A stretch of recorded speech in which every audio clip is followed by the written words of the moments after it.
Selamat pagi anak-anak yang dikasihi Tuhan. Pagi hari ini kita akan mulai devotion kita pagi hari ini. Mari kita minta ke Tuhan untuk kita senantiasa bersama-sama menaikkan pujian bagi Tuhan, pujian yang terbaik seperti aku.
Kehidupan kami.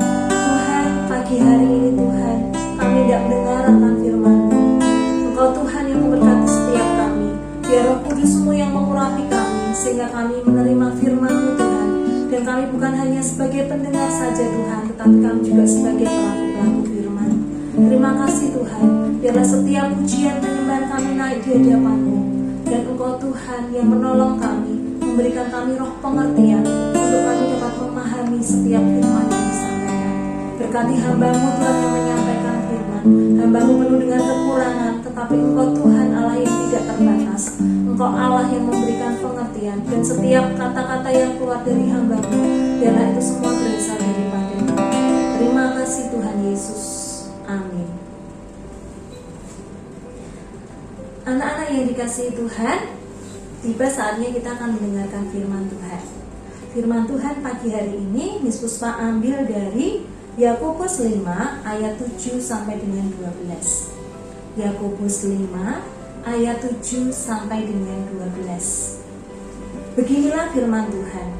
Bersabar dalam penderitaan. Karena itu saudara-saudara, bersabarlah sampai kepada kedatangan Tuhan. Sesungguhnya petani menantikan hasil yang berharga dari tanahnya, dan ia sabar sampai telah turun musim hujan, musim gugur, dan hujan musim semi. Kamu juga harus bersabar dan harus meneguhkan hatimu, karena kedatangan Tuhan sudah dekat. Saudara-saudara, janganlah kamu bersungut-sungut dan saling mempersalahkan, supaya kamu jangan dihukum. Sesungguhnya hakim telah berdiri di ambang pintu. Saudara-saudara, turutilah teladan penderitaan dan kesabaran para nabi yang telah berbicara demi nama Tuhan. Sesungguhnya kami menyebut mereka berbahagia, yaitu mereka telah bertekun. Kamu telah mendengar tentang ketekunan Ayub, dan kamu telah tahu apa yang pada akhirnya disediakan Tuhan baginya. Karena Tuhan Maha Penyayang dan penuh belas kasihan. Demikianlah firman Tuhan. Nah, anak-anak yang terkasih di dalam Tuhan Yesus, seperti kita tahu ya, Ayub adalah orang yang saleh dan jujur. Ia adalah orang yang takut akan Allah dan menjauhi kejahatan. Ayub itu adalah orang yang sangat diberkati Allah dalam segala hal, baik segi ekonomi dan banyak hal yang lain. Suatu hari iblis mengatakan kepada Allah untuk mencabut semua yang dimiliki Ayub, untuk menguji apakah Ayub benar-benar setia kepada Allah. Allah mengizinkan iblis untuk menguji Ayub dengan mengambil semua anak-anaknya dan harta miliknya, serta memberikan penyakit bara yang busuk dari telapak kaki sampai batu kepalanya. Ketika Ayub mengalami peristiwa itu, apakah Ayub mengutuki Allah? Ternyata tidak, anak-anak. Ayub tetap tekun dan bersabar. Ayub terus berdoa dan berpengharapan kepada Allah. Ayub meminta kesembuhan dari Allah. Ia menyadari kalau kesembuhan itu datangnya dari Allah, dan ia menyadari bahwa ia adalah manusia yang berdosa dan tidak layak di hadapan Allah. Oleh karena kesabaran dan ketekunan Ayub, Allah menerima permintaan Ayub dan memulihkan keadaannya. Bahkan Allah mengembalikan apa yang Ayub punya 2 kali lipat. Nah, anak-anakku yang terkasih di dalam Tuhan Yesus, dari kisah Ayub di atas, apa yang kita bisa pelajari? Sebagai anak-anak Allah, kita harus terus belajar bersabar dalam keadaan di luar kendali kita. Bersabar ketika orang-orang sekitar kita tidak mau berubah atau bahkan meninggalkan kita. Bersabar ketika kita menghadapi masalah yang tidak bisa kita pahami. Ketika kita mengalami kesulitan atau kesukaran, tetaplah percaya bahwa Allah tetap memegang kendali atas hidup kita. Jangan bersungut-sungut atau bahkan mengutuki Allah. Allah memberi upah kepada anak-anaknya yang sabar dan tekun. Upahnya bisa berupa macam-macam, ya. Bisa berupa karakter kita bertumbuh, hubungan kita dengan orang lain semakin membaik, kita menjadi lebih banyak bersyukur, dan masih banyak lagi. Nah, anak-anak, firman Tuhan pagi hari ini Miss Puspa tutup dengan kesaksian dari Miss Puspa. Miss Puspa menunggu untuk mendapatkan keturunan selama 7 tahun. Miss Puspa belajar arti sabar dan tekun. Miss Puspa belajar arti sabar dan tekun ketika melihat teman-teman guru yang baru menikah kemudian langsung dikaruniai keturunan. Saat itu Miss Puspa sedih dan berkata dalam hati, "Aku kapan ya Tuhan?" Kerinduan untuk memiliki keturunan selalu Miss Puspa dan suami bawa dalam doa. Miss Puspa bukan hanya berdiam diri saja, tapi juga berusaha untuk melakukan program kehamilan. Tetapi tampaknya Tuhan masih menginginkan Miss Puspa dan suami untuk bersabar dan bertekun. Selama menunggu janji Tuhan, Miss Puspa belajar anak-anak untuk tidak bersungut-sungut atau mengutuki Tuhan. Sampai akhirnya kesabaran dan ketekunan Miss Puspa berbuah manis. Tuhan memberikan keturunan tepat di usia pernikahan Miss Puspa yang ke-7. Seringkali kita tidak dapat menyelami rencana Tuhan dalam hidup kita. Tapi yang perlu kita tahu bahwa Allah sanggup melakukan segala sesuatu dan tidak ada rencana Allah yang gagal. Jadi, ketika kalian sedang mempergumulkan sesuatu dan doamu belum dijawab Tuhan, tetaplah percaya dan berpengharapan kepada Tuhan. Tuhan akan menjawab doamu sesuai dengan waktu Tuhan. Dan jika Tuhan tidak menjawab doamu, berarti apa yang kamu pergumulkan bukanlah kehendak Tuhan.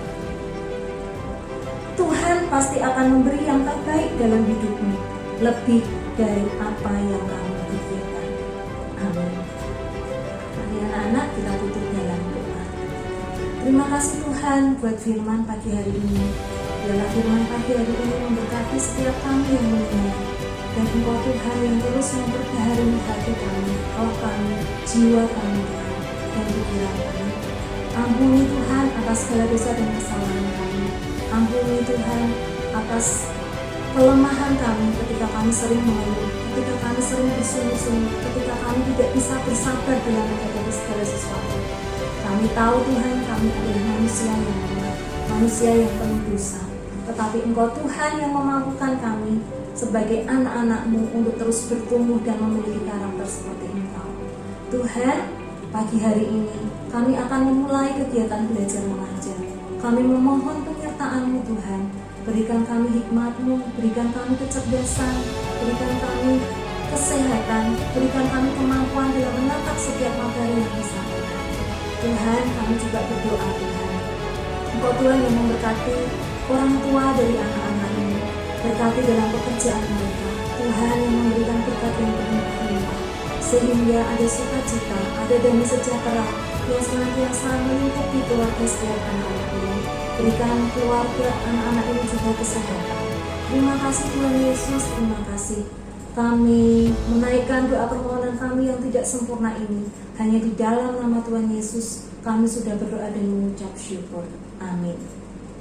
Nah, anak-anak, selamat mengikuti KBM pagi hari ini. Jaga kesehatan, selalu pakai masker, kemudian selalu cuci tangan dimanapun kita berada. Sampai jumpa, Tuhan Yesus memberkati.